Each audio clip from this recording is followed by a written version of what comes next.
তিপ্রাসা চুক্তির বাস্তবায়ন নিয়ে বিলম্বের কারণে ক্রমশই ক্ষোভ পুঞ্জীভূত হচ্ছে তিপ্রামথা দলের মধ্যেই। নেতাকর্মীদের ক্ষোভ প্রশমনে মথার নানা চেষ্টা চালিয়ে যাচ্ছেন দলের প্রতিষ্ঠাতা প্রদ্যোৎ কিশোর দেববর্মন, কিন্তু তাতে করেও ক্ষোভ প্রশমিত হচ্ছে না বলে সংশ্লিষ্ট তথ্যবিজ্ঞ মহলের অভিমত।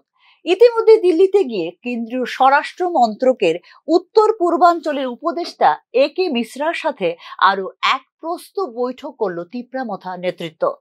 তাৎপর্যপূর্ণ বিষয় হলো, মথার নেতৃবৃন্দ যখন একে মিশ্রার সাথে বৈঠক করেন তখন কিন্তু দিল্লিতেই উপস্থিত ছিলেন মুখ্যমন্ত্রী ডক্টর মানিক সাহাও।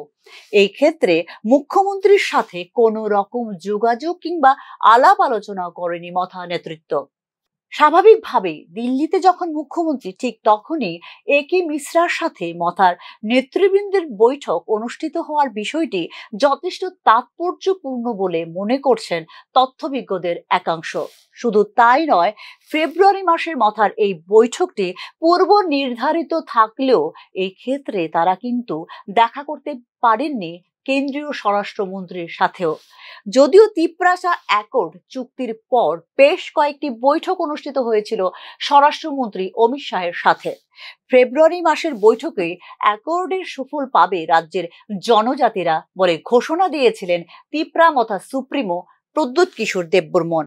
গত শুক্রবার একে মিশ্রার সাথে যে বৈঠক অনুষ্ঠিত হয় দিল্লিতে, কার্যত তার থেকে কিছুই মেলেনি তিপ্রামথা কিংবা জনজাতিদের।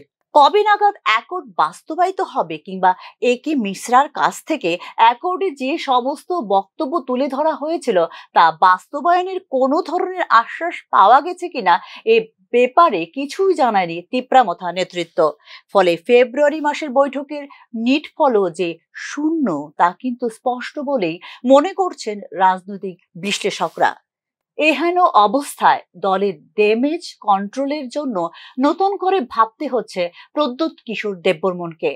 একদিকে তিপ্রামথার দুই সদস্য রয়েছে রাজ্য মন্ত্রিসভায়, অন্যদিকে প্রদ্যোৎ কিশোর দেববর্মনের বোন কৃতি দেবী সিং হলেন বিজেপির সাংসদ।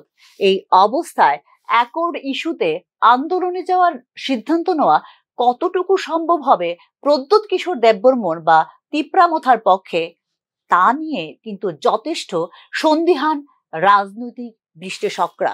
Bureau report, news now.